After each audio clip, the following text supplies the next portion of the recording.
Hello, everyone. Thank you so much for the patience. Namaste and a very warm good evening. This is Praga Raut, your moderator for today, and we are being technically supported by Mr. Junkazi Gurung, our team member.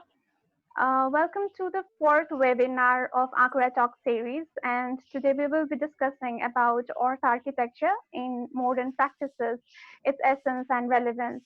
And to enlighten on this very topic, today we have a very special guest, very honorable and a special guest all the way from India, and he is architect Varun Thautam. And talking about Varun sir,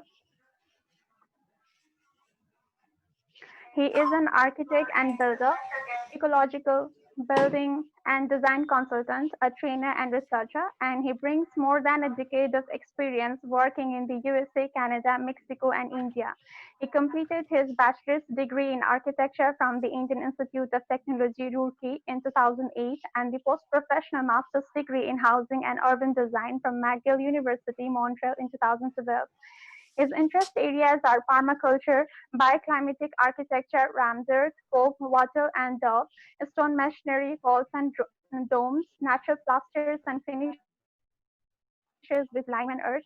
And he grooms in all these topics uh, as an apprentice to several renowned masters from different parts of the world. And as an instructor these days, he shares his knowledge and expertise to young construction and design enthusiasts. He has conducted more than 40 plus design build workshops and volunteering program on his construction sites in India and Mexico. He has been a uh, full-time faculty of the Monterrey Institute of Technology and Higher Education in Mexico and is also a visiting faculty of architecture to various other universities in India and Mexico. His work revolves around innovations and progress, and he finds ways to give people the possibility to create and build for themselves meaningfully. Through his work and research, he observes and abstracts the essential lessons and didactic methods of the preserved vernacular cultures and artisans of the world to find creative and relevant applications in modern architecture. He also strongly believes that such an approach is essential in the creation of economical and ecological built environments that are in tune with the rhythms, shapes, processes, and cycles of nature. He has been recognized with several awards and such as the second award in Global Architecture and Design Awards 2019 in the housing category, a finalist award in World Architecture Festival 2019, finalist completed buildings civic and community category and a small building category, Bangalore in the Young Architects Award by Indian Architect and Builder Match in 2014.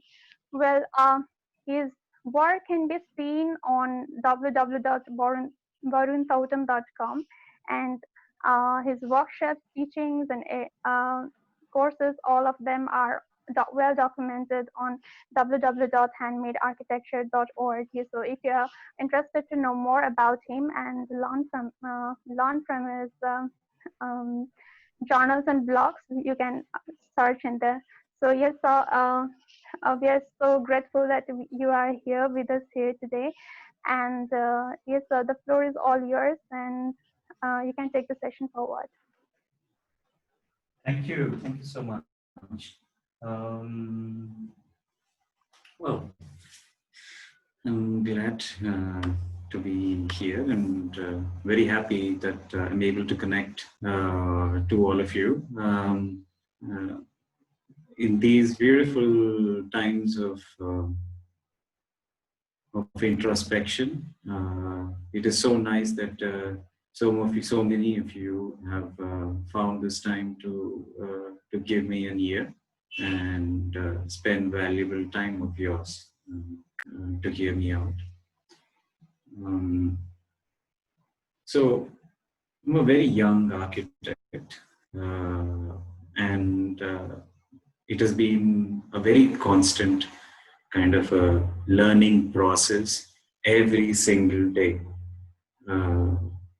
And it is very humbling that at this young age that I'm able to get such an audience from around the world. I believe many of you are from Nepal, and it is so nice to hear from reach out to all. I hope I'm audible and visible. We shall begin. So mm, it is. I'll, I'll I'll very easily relate to all of this by just talking about my journey and highlighting a few projects on the way, so that you can then open up all of this hour to some questions from you. Through this, I'll also highlight some of the teachers and the pause points and some of the stepping stones that I had to stumble upon uh, and try to get here. So, most of us as young architects graduate from college, and we're always looking for this very first project to work on. And mine happened to be my own parents' house.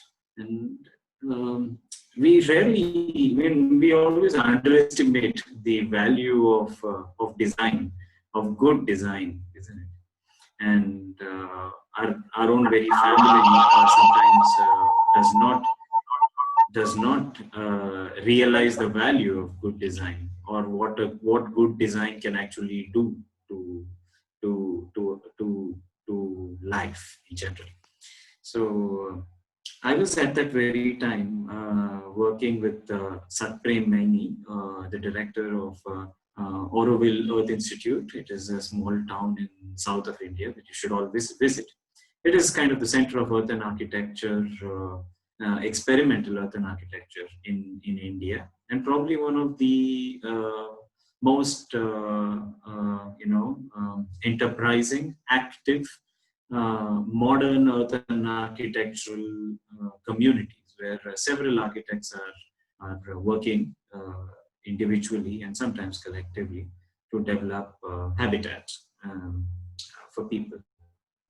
And I was learning, focusing on this technique called rammed earth that is so common, I know, in Nepal and the Himalayan belt. And yes, so my first challenge was at the age of 24 to try and build a house for my own parents, which was the first task that I had taken upon for myself. And very instantly, as I started getting into this idea of building a modern urban house with rammed earth, uh, several challenges started coming up. The first important challenge was to convince my own parents on building with earth, because they've always lived in cities and in urban settings, and are very alien to an idea of a modern building with earth, isn't it? It is almost a generation or a couple of generations that have lived in cities and have lost the essence of what it means to be in an earthen house. So my, my simple condition was that if my father, that if he wants me to even participate in this building process or build with it, I would uh, he should allow me to build with earth or rammed earth. So the convincing process was not only verbal. I had to prove it and obviously build a few walls of rammed earth by myself, isn't it? And and that basically sealed a kind of a fate that yes, I should be able to building that first few walls allowed my parents to just realize that yes, it is possible to build with earth because it was a solid, strong looking wall. But there's always a suspicion, isn't it? Bystanders, masons, contractors, everyone had to be convinced that yes, it is going to stand. The second immediate challenge was getting a building construction license, because in the city you need a full-fledged building license, and uh, when you are supposed to specify, give a list of specifications of what your walls are and what your roof is and so and so, and the building instructor who would first come and take a look at how the building would be, built, uh, uh, had serious questions that mainly safety issues. Is this going to be, safe in an urban setting? So we had to go through testing, make, this whole rational idea of proving something is actually capable uh, in an urban setting. And it was very strange. It was very strange back then because as a young architect, one starts questioning that rammed earth is being used in the Great Wall of China, in uh, in uh, in some of the very famous buildings. Uh, Frank Lloyd Wright tried to use rammed earth in some of his residences. And why is it that it cannot be treated as a simple pakka structure? Why aren't there building codes? And why is it that one has to face these additional challenges while building with another architectural material? Then, after getting a certification of its minimum compressive strength required, it had to be it had to have minimum 2 MPa as its wet compressive strength, apparently, at that point of time. And once that was certified by a recognized laboratory, then we were able to proceed with this building. So um, this whole, just pardon for a second. So this whole challenge initially got me thinking about this whole idea of architecture itself in my very first project. That the materials that I use are very strongly restricted by this mainstream architectural or rational world. The society is dictating me to work with something very commercially available. And very clearly, rammed earth was going to be this material for me that does not require me to pay anybody other than my own helpers and masons, because all the money would just go into human labor in building the walls. It wouldn't go to the cement industry or the or the steel industry in any way, right? And we would be just pouring all the money into a local economy. Uh, but are very early. My questions about the whole architectural practice uh, started coming up, and I realized that everything that the society expects of me would actually put me down a very long, challenging road. Uh, that I would have to just accept without even questioning.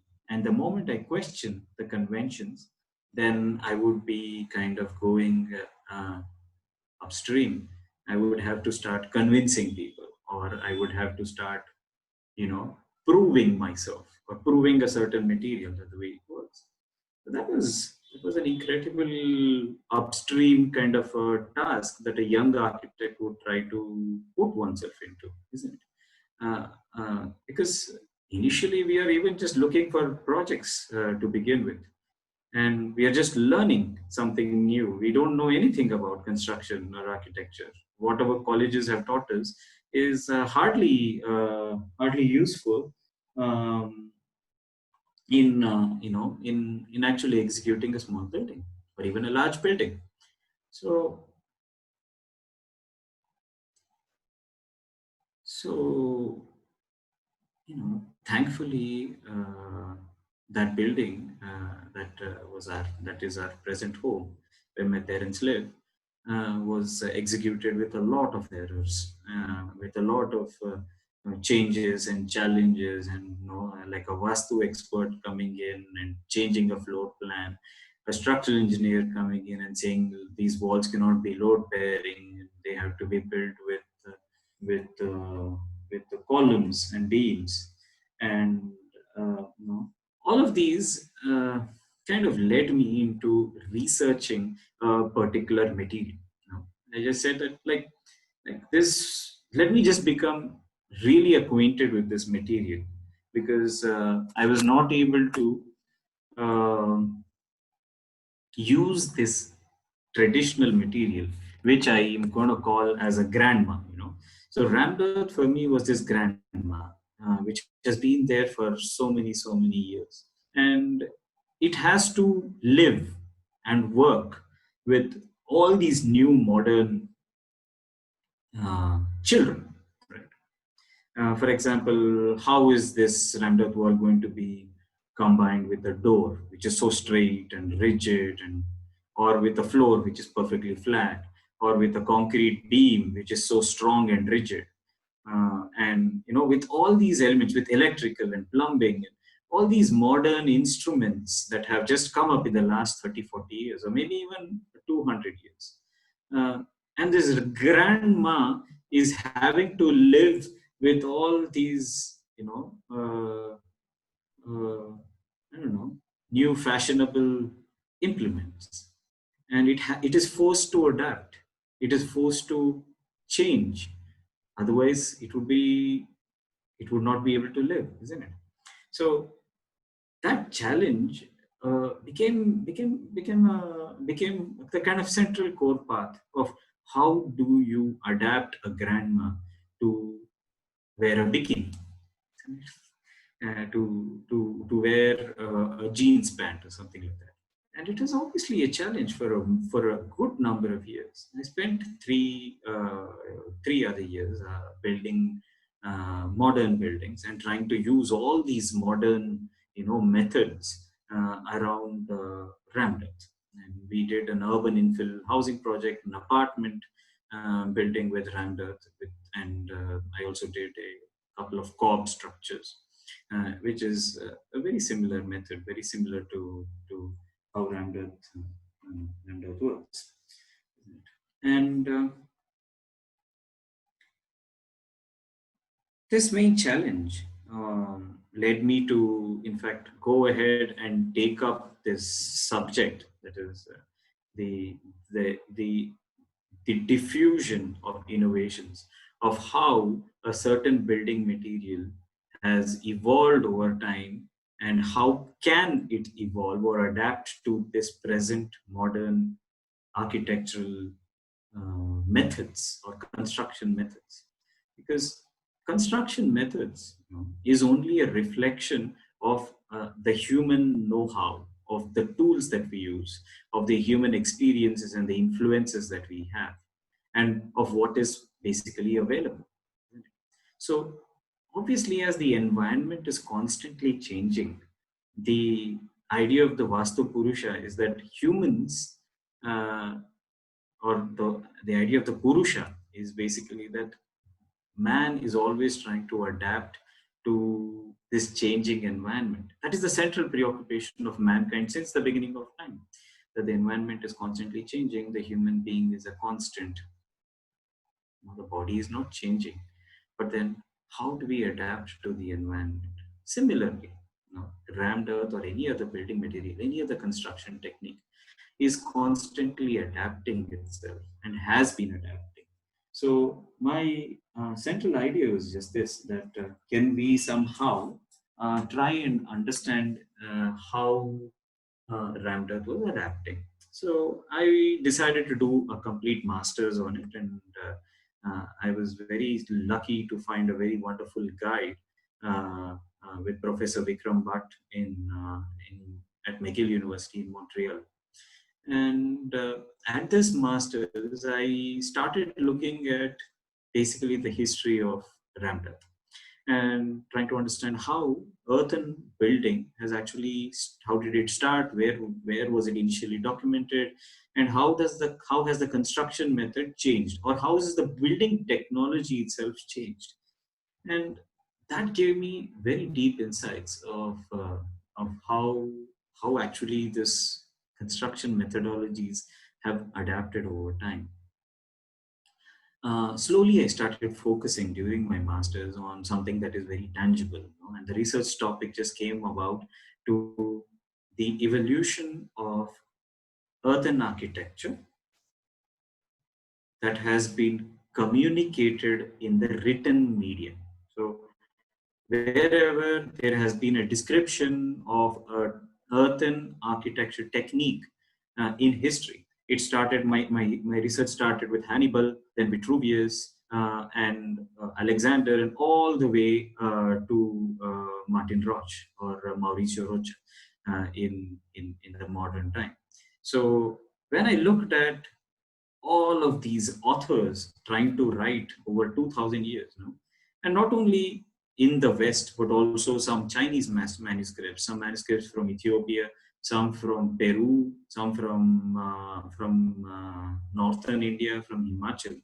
When I look at these traditional local manuscripts of how earthen architecture or rammed earth was actually executed, how do they describe this? You know? So as I started understanding all of this, I felt that somehow through my research, it became very clear that the essence of earthen architecture, of what it used to be before, the way we looked at earth, the way we looked at a monolithic structure, or the way we look at all the building components combined with a monolithic structure, the whole essence of earthen architecture has diluted over the last 2000 years. Human beings, when we look at Anthony Laugier's description of the hut, the vernacular hut, if you look at how human beings actually started with monolithic architecture, the principal initial structures that we've always worked on have always been either an architecture of addition or an architecture of subtraction. We look at the history, like the pyramids, has been basically addition of a single element, of a single material, of a single building component. And there is not a multitude of other components.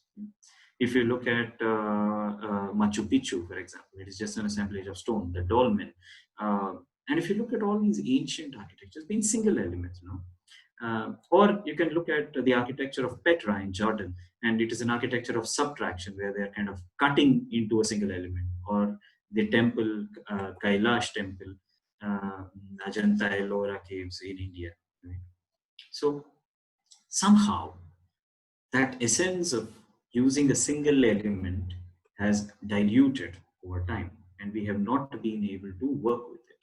Right? We have made our building far more complex. We've made our lives far more complex, and the building has just been a reflection of it. Isn't it? If you look at animals, John Jandai, talks about this in architectural design, saying that, in fact, he says that a rat is able to build, make a hole in a day. A bird is able to build a nest in a week. But we human beings have complicated our life so much that we need 30 years to actually build and own a home. And how are we civilized? So initially we were able to build homes. Even now in the vernacular present in around the world, people build their homes very quickly and with very little means very easily. There is not a lot of challenges faced while building homes. Women and children participate in the building of homes. So somehow we have gone from the very simple to a very complex architectural, building construction. And the method of building with earth was very organic initially, very simple, very crude. It used very few tools. It used human force to actually create this architecture of addition, subtraction. That kind of became far more complex as time proceeded, as time progressed. And now we are faced with this very weird challenge of how to use earthen architecture in a very modern lifestyle. And very personally, what I have learned over this time is that it is becoming far more complex. That we are trying to put jeans pant or a bikini on a grandma. And in this process, we are not just doing justice to either. So let me just bring out a few projects of mine to just start um, talking about this. Just bringing, just a second. So, this basically led me to the idea that if if you consider this modern world, this rational modern world, as if you want to put it numerically, at a very extreme, where there's a lot of opulence, a lot of consumption of resources, a lot of consumerism, the need for more. It is not about the need, it's about a want and a greed. Let us give that a number, and that number be one. Number one. And let's look at vernacular architecture at the other end.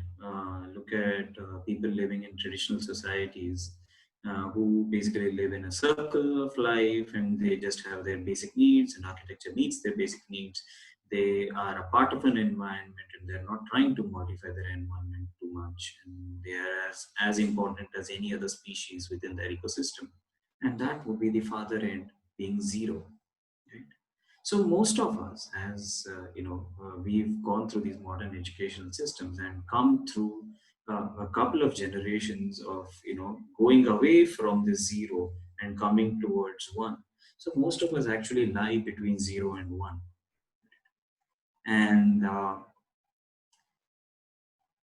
we are faced with this challenge uh, where most of the money, most of the fame actually comes with being closer to one, because money and fame is actually associated with the society living in one.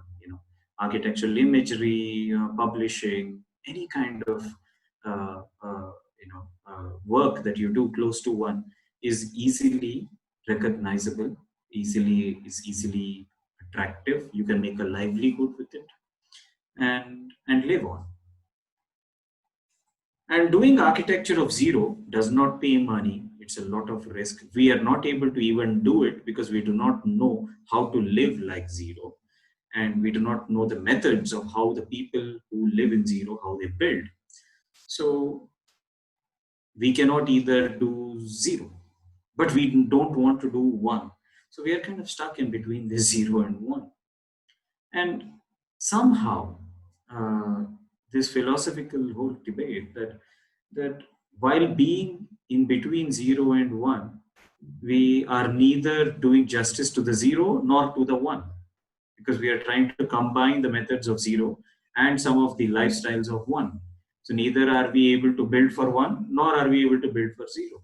So most of us are servicing a clientele or servicing an industry, servicing friends and helping people around who are in between zero and one. And it is not evolved as yet, because one has evolved too fast and is going too far. It is like, it is like a supersonic jet just going poof into the future. And zero is just there in that cycle, in that small dot, and nothing has changed there. Not much has changed. So when I came back from my masters to India, I started, thinking of a lifestyle uh, uh, which can be close to zero. I started questioning my own practice. Do I need multiple architects working under me? Do I need a firm? Do I need, do I need an architectural license to begin with? And yes, so in attempt to do that, I gave up obviously my architectural license. I never registered with the Council of Architecture in India. I stopped calling myself as an architect, and I started working with local masons to understand the real deal of what it is to live and build with zero. Traveling to small villages and at the same time trying to work with an architect in India, a very famous architect in India called Chitra Vishwanath, who runs an architectural firm called Bio. So I was working with Chitra and using my free time and weekends to go and work with masons locally.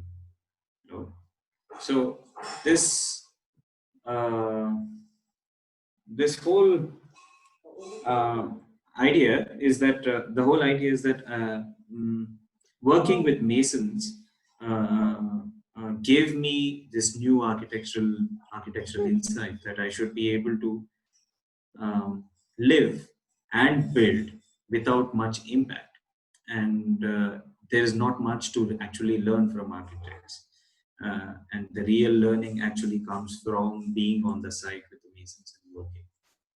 Slowly, my thoughts evolved, and I was starting to look out to real master masons who had preserved knowledge from several generations, and that led me to go to Mexico again and work with some masters like Andres Flores, who is a fourth generation vault and dome builder.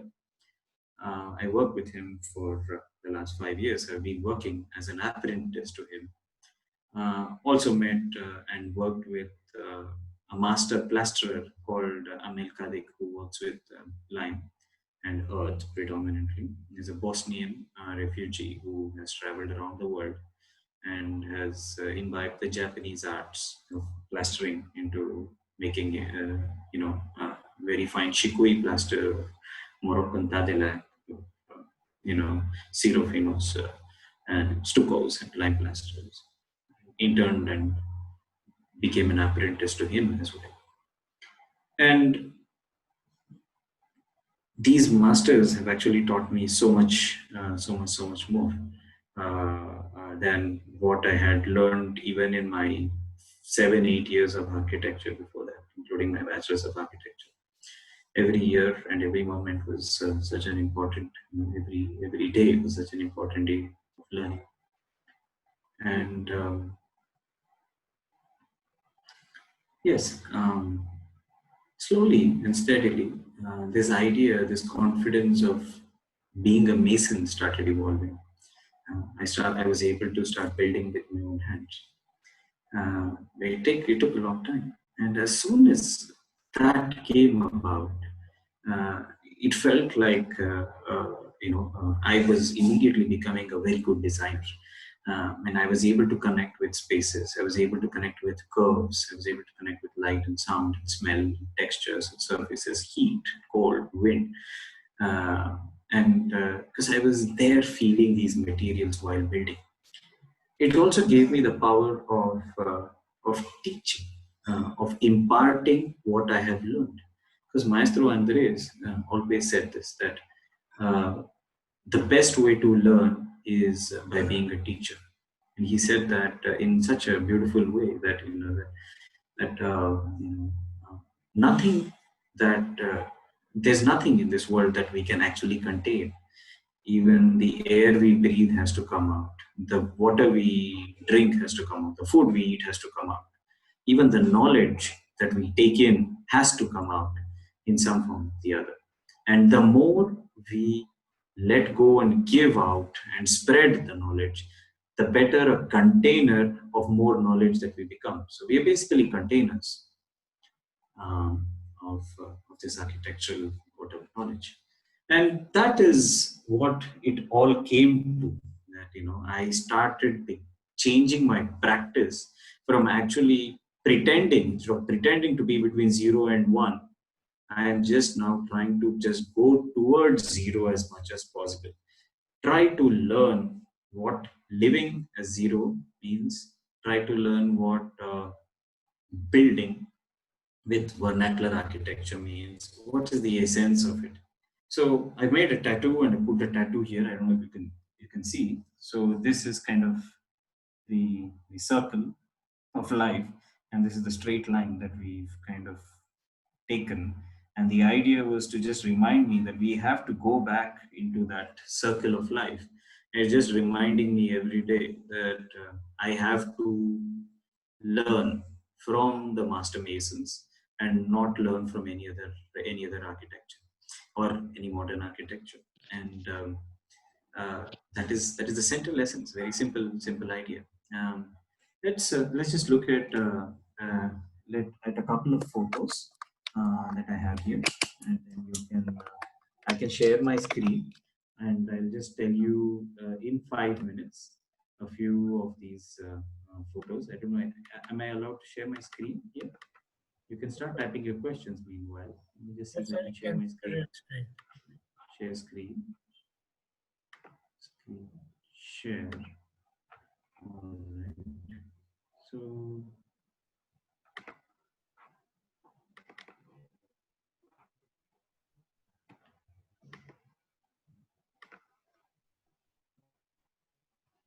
so, one of the projects that became very important for me was the construction of Casa Naumen, and it was a small cabin in the woods for a small family, a modest family, and 15 volunteers came to work for 15 days to build this structure. Essentially, a simple mud brick and mud mortar stone with a lime mortar structure. And what I was trying to teach them, all these modern architects, is that it is so easy to work with your own hands. You do not need any specific tools. All you need is your own hands and an intuition of how curves would work. That we are trying to build this very interesting kind of mud structure. The second lesson that I was trying to teach them was that the act of building is actually a simple, repetitive action. It is one single action that you have to master in vernacular building. In this case, it is the act of placing a brick on top of a brick. It is very precise, but it is not. I cannot be specific, and this is the kind of lesson that even Alexander talks about in his book, The Pattern Language or the Language We Are Building, that we are just trying to repeat one action. Even working with cob is just one repetitive action. Ramdat, one repetitive action. Masonry, one repetitive action. You try to master one action, and and that is all it takes for you to be able to be confident enough of building. And with that repetitive action, a lot of flamboyant, spaces, curves can be developed. The second lesson that I was trying to teach them is that uh, the building actually can evolve from a natural process of how plants and animals actually grow. If you look at a leaf, how the veins come out, there are a lot of structural knowledge in the way these small cells are arranged. Even a leaf is actually a vault and or a dome. If you look at it in detail, you can see small cells stuck to each other as simple elements, and there are veins which are structural elements. And the third lesson that I try to tell them is that all of this cannot even be taught through words. It cannot be taught through sounds. It cannot be read. You cannot understand any of this through by sitting somewhere. You will only be able to understand this if you are using your hands. And the memory in your own hands, the memory in your own body is stronger than the memory that is there in your head.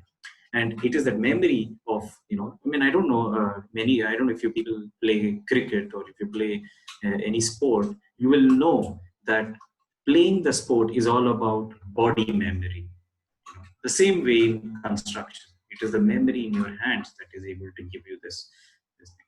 The other is that it does not take too much to actually build. If you are actually mastering these first three techniques and you are able to build with your own hands, a couple can work for a month and build their own structure with very little materials, with very little expense, and all that they need to do is know how to build. So that was the group of 15 who started building this structure, and we then went on to complete this building. We were just the structure was had one several international whatever recognitions, and this whole process of building with volunteers became stronger and stronger. And over time, I was able to develop my own team in Mexico. That is us building in Mexico, and working to build some interesting vaulted dome structures. Just working with mud mortar. Okay.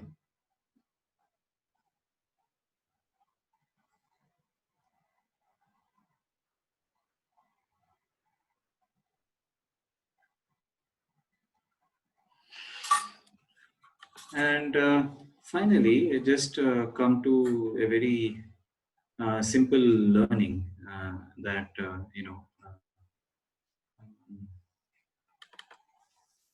as young architects, we should not look at building very large buildings. We should try to master the construction of very small structures. Start something very small that you can associate with. Uh, I talked about this in my other lecture that somehow we do not even recognize the value of small spaces. We do not understand how to deal with small little things. As a child, a small child would go and hide under the dining table or a chair or in a tent or in a tree house and feel like, it is beautiful and enclosed. But somehow as we grow older, we are fascinated by very large spaces. But the nuances of small spaces are very valuable.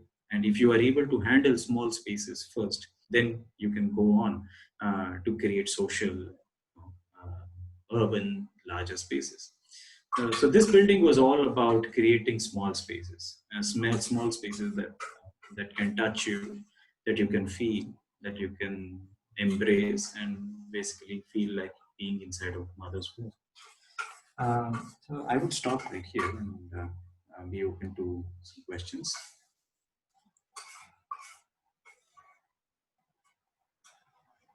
Pardon?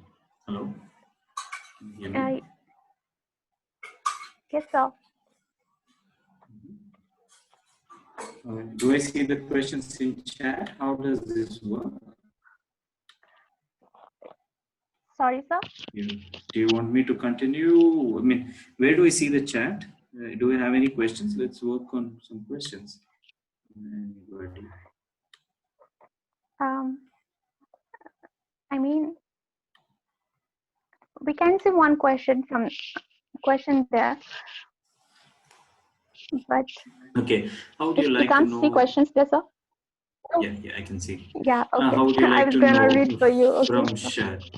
How would you like to know how thermally efficient are earthen houses? For example, house in South India going to be somewhat cooler in summers. Do you have experience with warm houses suitable for Himalayan states? Well, no, I do not have experience with Himalayan states, but I'm pretty sure uh, humanity or societies in the Himalayas have figured out so many ways to keep themselves warm. It is not just about architecture, it is about the food they eat, their lifestyle, what they wear, what the objects that they are around, the animals that they live with, the architecture, the communal living, and the delight uh, in the joys of warmth and cool, of nature. And vernacular architecture is definitely very rich in that case. Efficient is a very shallow word. Efficiency is a word that is usually associated with the society living in number one. The number efficiency is already talking about a specific task being efficient. And in permaculture, we don't talk about efficiency. We talk about diversity. We talk about coexistence. We talk about allowing things to let be. So I guess I'm just questioning your word efficient. It's not required. Next. Any other question? Hello? Okay. Um, Anything specific that you would like me to talk about?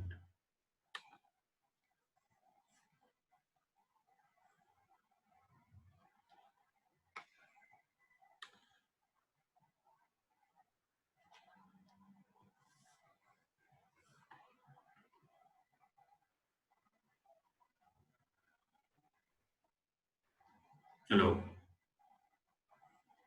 hello. Also, Yes, I'm, I think I'm can having we some build? internet issues. Sorry, No I'm problem. really I can sorry. hear. No, no, no problem.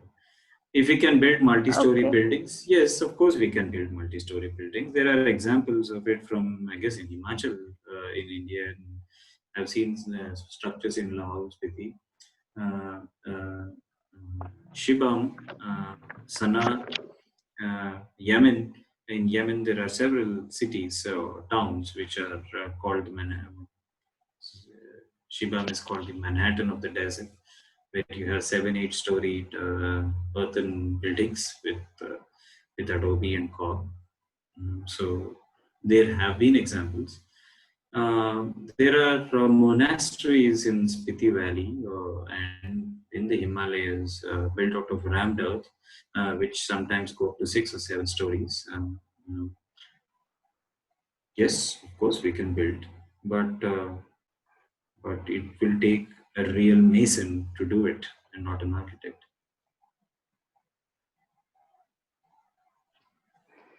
Um. Any other question? Okay. Yeah. We are Can you explain the getting more process from questions. starting the construction to end?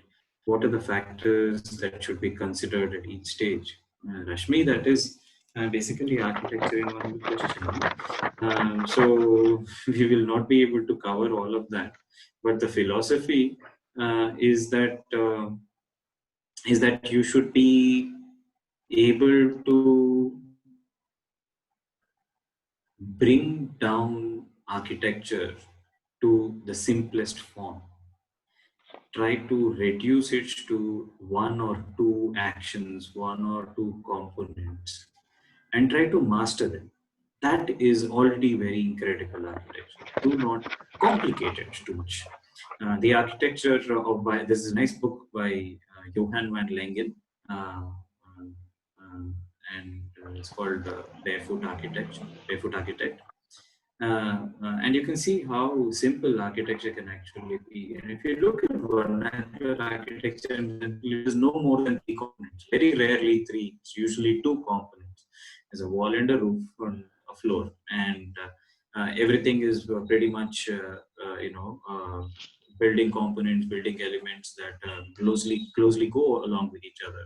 Their breathing capacity, their flexibility, their thermal performance, their earthquake resistance, their functionality, their maintainability, community involvement, diversity, expression.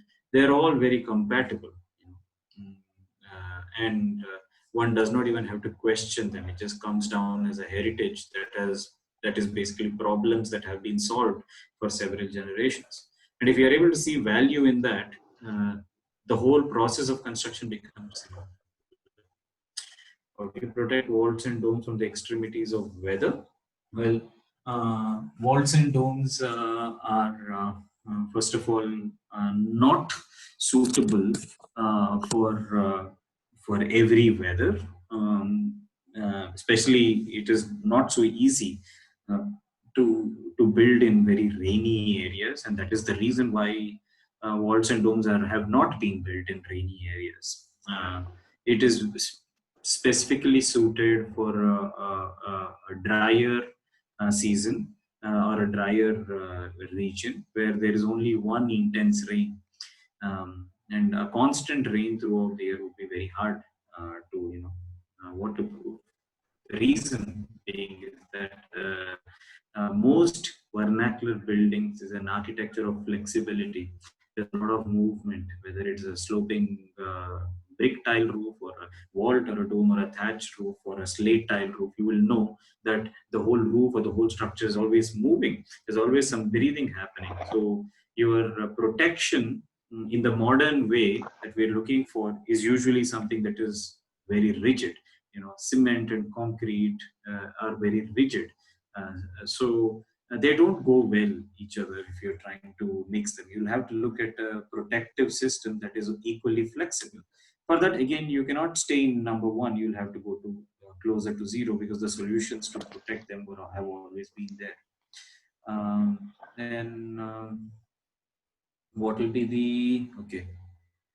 What are the means to overcome the disadvantages of mud as a construction material? How can we use it efficiently in construction practices? Overcome the disadvantages of mud construction? There is no disadvantage of mud construction. There is lack of Okay. knowledge of mud construction, and in fact, it is a very evolved and a very strong method which will last for 300-400 years if it is properly built. Modern architecture, in fact, the architecture of concrete and steel only has concrete especially has a lifetime of 50, maximum 100 years. The United States concrete infrastructure is in shambles, which was built in the last 50 to 100 years. So, yes, there are no disadvantages. The only problem is that people don't know how to do it. So again, go to zero and you will understand exactly what you can do with it. What will be the topmost layer in these walls and domes? Well, it's a technical question. It depends on the weather, climate, material availability. In Mexico, a lot of lime and brick were used. Lime is a brilliant material for walls and domes. Um, anyway, nowadays we have clients like they're thinking the life of earth buildings than their life in earth buildings. They are thinking the life of earth buildings than life in earth buildings. Then I can how we take the situation to explain to them. So, well, you read this Heidegger's essay, Thinking, Living, Building, and not everybody is capable of living in an earthen building, and not everybody is capable of building. The only one who is capable of living in an earthen building can build one. So this is not for everybody, and it is not your job to convince people. It is your job to be good at doing something, and then people will come to you. If you are trying to convince people about something that you are not confident about, then you are just fooling yourself, and then obviously fooling others. Can you give some insight of permaculture with reference to vernacular building? Well, that is the world. You can start with a very nice book by by Oliver called Dwellings, and go from there.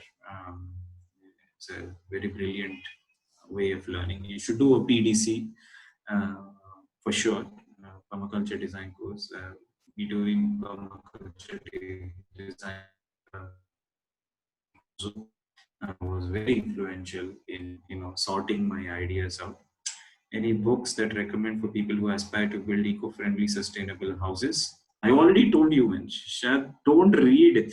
There is nothing to learn. The books are the shallowest way to learn earthen architecture or sustainable architecture. You will not be able to do anything with it. Right? So, charger है क्या इसका? अमृता, अमृता, तू charger देना. इधर इधर ये. That's mine. That's my laptop. Yeah. Then Uh, what else do we have? That okay, it? so actually, How do you handle local masons? Because they will not accept the earthen houses. Exactly. Don't work with local masons. They're idiots. They are also just like you, just like as architects. They have let go of their own traditional practices, and they are just trying to make a livelihood out of what can be, whatever gives them money. So it is no different from a modern architect trying to make money with a rich client. So please don't work with those masons. Work with the traditional masons who are trying to preserve the traditional knowledge. And don't pay these local masons, because the more you pay these local masons to do all of this work, the farther you are from zero and going towards one. Find zero, go to zero. People are there with traditional knowledge. in zero, they will not charge you even half of what these modern masons would charge you, and then learn from them and then build. It's next question. Any other question? Actually, I should have done the courtesy of reading the questions, sir, but I'm extremely sorry. My internet is being unstable, and I'm also not sure whether it's only me who is having problem to hear you properly. Okay. I Any mean, other question? a little before I. No, Uh, I do if get these questions. I mean, I am getting questions. I don't know how many but it's almost been, I don't know, okay. I would like to know how well do ramdor building work in heavy rainfall regions? Well, there have been a few buildings of ramdor in heavy rainfall regions, but generally it is an architecture of the desert. Ramdor's history comes from the Silk Route, and Nepal is a part of it as well. A small stretch of Silk Route goes to Nepal. So it is an architecture of the desert. If you want to work with a material specifically in heavy rainfall regions, then and if the vernacular architecture does not recommend that, then you're again going upstream and you're just trying to pretend to be someone that that you cannot be, that it is not allowed. You're allowed. You're trying to put a bikini on a grandma. Okay. Any other? I think on that note, we can also, we can also talk about the earthquakes. What do you think about earthquake? Like, because Nepal is an earthquake-prone area. What's Hmm. your take on earth, earthquake region Earthquake. regarding this Hmm. earth Yeah, architecture? yeah. Yeah. Huh. So, so you look at vernacular architecture in Nepal. I mean, I don't know. You only know. And when an earthquake happens, how does their day look like? Are they looking at ruins, or are they waking up in the morning and setting up their pots and pans and just going to work like nothing happened? So, for example, I don't know about Nepal. Obviously, you should tell me. But if you look at the Bhungas or the architecture of Bhuj, when an earthquake happened there in Bhuj, there are a few villages where nothing really happened. They were sleeping on a charpoi under a very, like a stick frame, thatched roof, uh, and some of them collapsed. Most of them didn't. The thatched roofs, and it was no big deal because all they had to do is again just lift the roof up, put that stick frame, and go to work as if nothing happened. So their architecture and their lifestyles have already evolved and adopted to this reality, a constant uncertainty of Mm-hmm. earthquakes. The architecture of Japan, Korea, Peru, and every other country, vernacular architecture on the Ring of Fire shows a very large diversity of examples to where there's a very good response to earthquakes, and societies have survived. In fact, they have chosen to live there. And it's very interesting to see that the density and diversity of cultures in earthquake zones is actually higher than the density of humanity in non-earthquake zones. Yes, I mean, here also we do have mud and wood technology that was built to cope with the earthquake, and there are so many temples and very old structures that survived the like even the 7.8 magnitude of earthquake. So there are other this another question like uh, could you shed some light about building vernacular homes on the principles of spirituality, like temples, meditation centers, etc.? That's Francis Albert to I'm not you, sir. spiritual. I'm not spiritual myself, man. I hope I can get there someday. A young architect. I'm not even able to meditate. Namrata is always scolding me that you just shut up and meditate for a bit. Then only you will be able to do some spiritual architecture and do. My partner, uh, uh, my girlfriend is here, and she's probably laughing inside when she thinks about me talking about meditation. I try to be spiritual. And being spiritual is But you not sound just very spiritual. yeah, yeah, yeah. It is about actually choosing But a very different lifestyle altogether. Eating properly, drinking, having a proper, waking, sleeping hours, not working like idiotic architects who just are, taught in hmm, school that you have to work actually, my 20 hours my a day. mentor.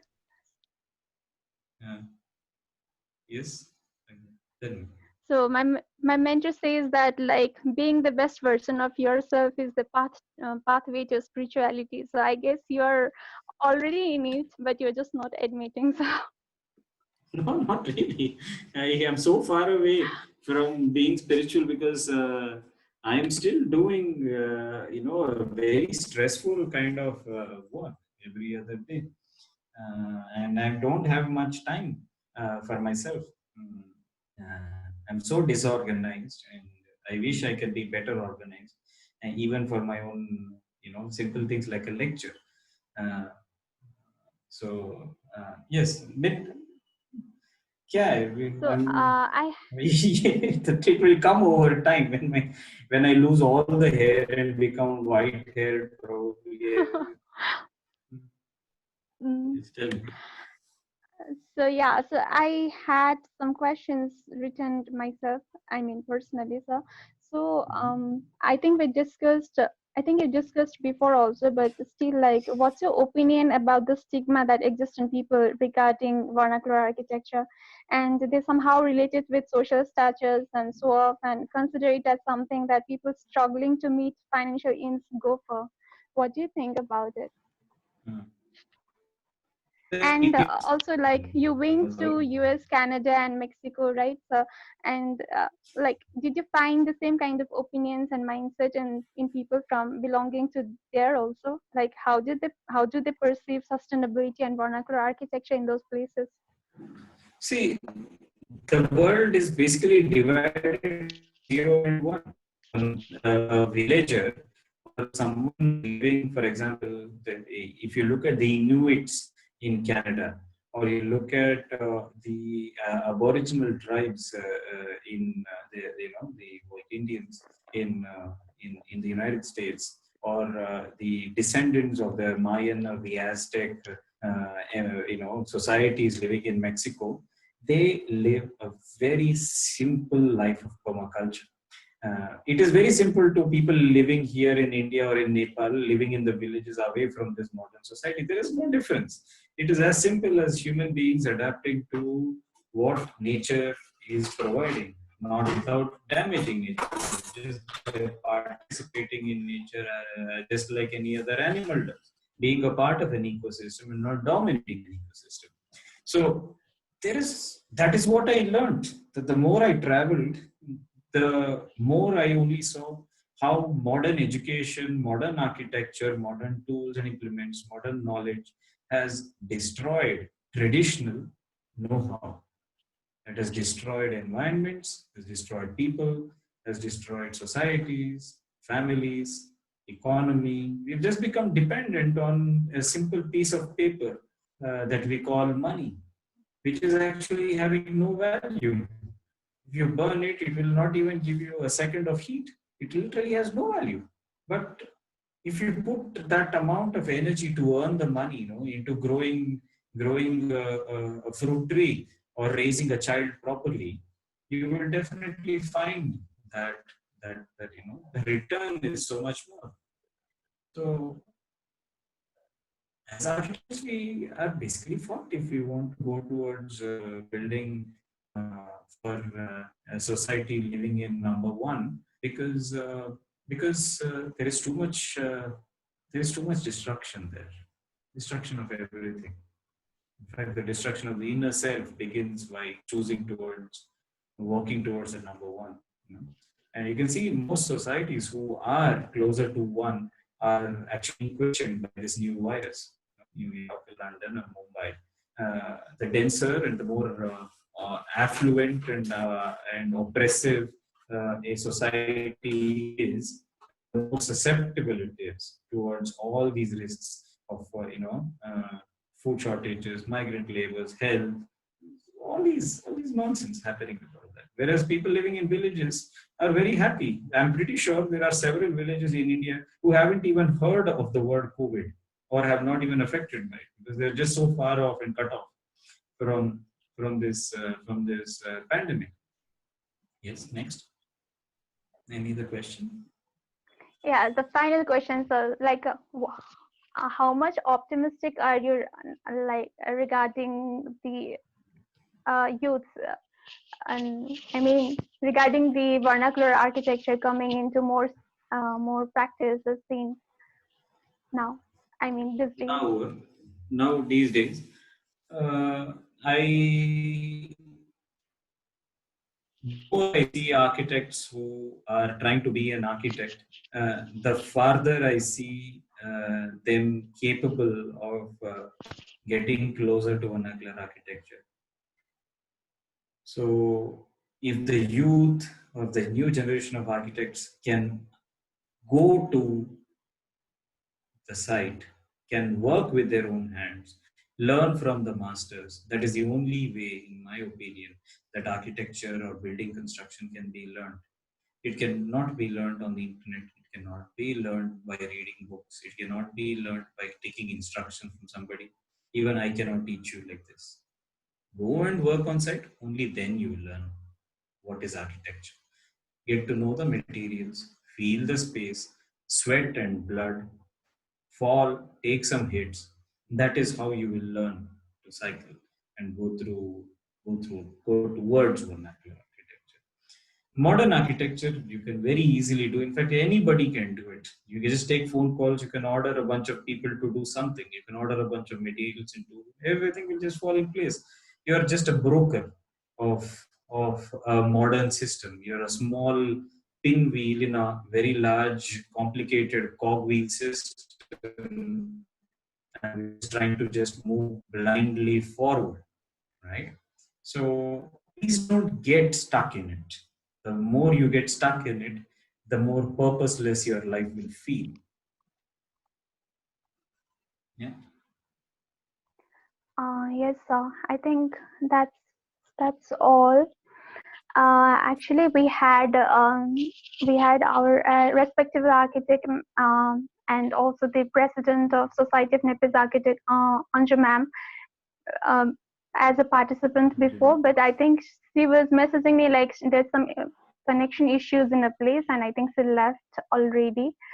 Anyway, thank you so much for the inspiring and insightful talk, sir. Yeah, like someone says here, that was really, really nice presentation.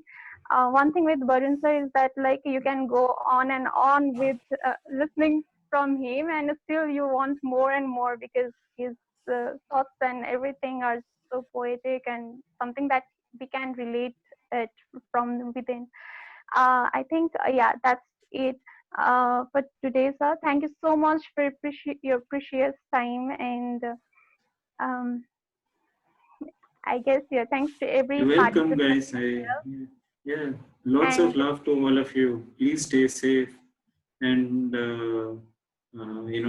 write to me. Send photos of your villages. Teach me something. Invite me to Nepal someday. Some I want to sure, travel and see your vernacular architecture. sure, sir. We So want to please organize consider me workshops. as this. Yeah, no, please consider me as this child who wants to learn from the masters, and I'm looking out for masters. Nepal is so famous for their rammed architecture. I have seen photos and manuscripts as well. I've studied it, but I've never been able to get there. So just consider me as a friend, as a student, a post-student, and I'm very eager to come to Nepal someday. So please stay in touch and send me photos of vernacular architecture. So much to learn.